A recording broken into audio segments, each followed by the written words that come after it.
At zbox.com we have a large selection of seat cushion sets, and today we'll be looking at a replacement for the John Deere 5200 and 5300 tractors. You'll see this comes in a two-piece set with a back cushion and the seat cushion. And in a second I'll flip this over and show you the bolt patterns and the hinge pattern. This seat is wrapped with a thick vinyl over soft cushion tucked tightly into a plastic casing. Let's flip this over so you can look at the bolt patterns. We'll start with the back cushion. The bottom bolts are 4 inches on center. Top bolts 4 3/8 on center. The height just under 2.5 inches. Then we'll move over to the 2 hinge points on the seat cushion.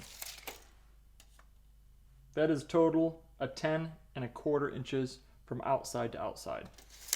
To get this seat cushion set or other replacement parts for your John Deere tractor, go to zbox.com. We got great prices and easy checkout. If you have any other questions, feel free to call us. I'll leave a link in the description below to this seat cushion set. In that listing, you'll find the dimensions for those bolt patterns as well as all the fitment that this seat cushion goes to. So check it out. Thank you very much. Have a good day.